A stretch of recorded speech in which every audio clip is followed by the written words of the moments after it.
Hello and welcome to video number 15 of Embolden's video tutorial series. In this video we're going to be talking about how to make links in .NET New. It's actually, we're going to do several videos in a row to talk about different types of links. When you want to make a link, the first thing you want to do is select the item you want to have linked to something. Usually that's going to be text. Sometimes it's going to be an image. If you're selecting text, you can just highlight the text and then we'll make the link. If you had an image here that you wanted to link to something, you would just click on the image to select it and then make the link. One thing you may know or may have noticed is that I did not use the mouse to select this text, and I will go over this in every video where we talk about linking. If you use the mouse to select text either by triple clicking or by swipe in like this, what you often wind up doing, and you can't see it happening, is that behind the scenes you are selecting the opening list item and closing list item tag, or opening paragraph and closing paragraph tags. You may be selecting essentially HTML tags that you don't intend to, and then when it goes to create the link, it just gets confused about what tag goes where, and especially in a list like this where you'll have several items in a row, you can end up with links that do not work. So what we will recommend every single time is that you want to use the keyboard to select text rather than the mouse.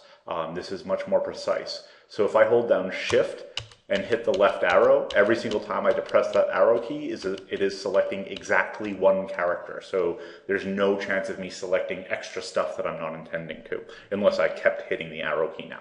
On an Apple, on a Mac, it is, I believe, the Command key and the arrow, not the Shift key and the arrow to make that work. So once we have our text selected, we can just click the Hyperlink Manager button. So we click this, and to create an external link, you have to know what URL you are linking to. So that's the website address. So let's just say we're linking to Embolden. So I link to embolden.com, and then I can click OK and create the link. There's a few other parameters in here. So the URL, that's where you're linking to. The link text, that's the text you had selected. If you edited this text right now, when you hit OK, it will actually save whatever changes you make. The target, this is whether this link is going to open in a new window or the same window. The rule of thumb is if you are linking off-site or if you are linking to a document, have it open in a new window. If you are linking to another page on your site, have it open in the same window. So we're linking off-site, we're linking to Embolden, we'll have this open in a new window. Existing anchor, you can generally ignore. We don't tend to use anchors.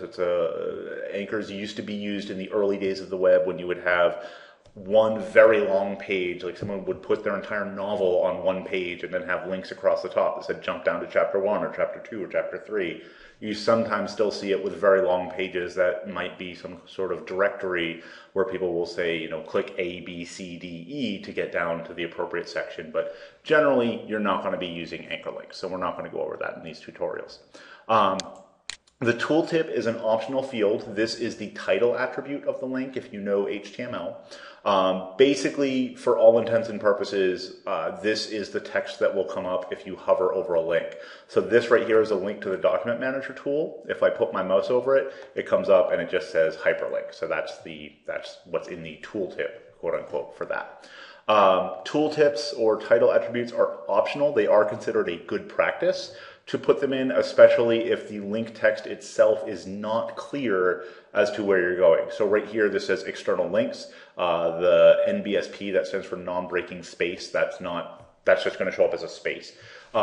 So external links doesn't really mean anything. I could put, you know, Embolden, or I could put the best online communications company in the universe. I can put whatever I want here that will give people a little bit more of a sense of where they are going when they go to click on that link.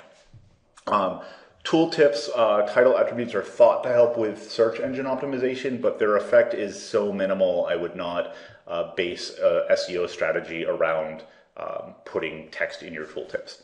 The last item here is the CSS class. If you had a class for specific types of links, you could set it here. If you are an Embolden client, it is highly likely that you will never use this. We very rarely have classes specifically for links, and then if we do, they're usually only used in one or two specific places that are already set up for you when you get your site.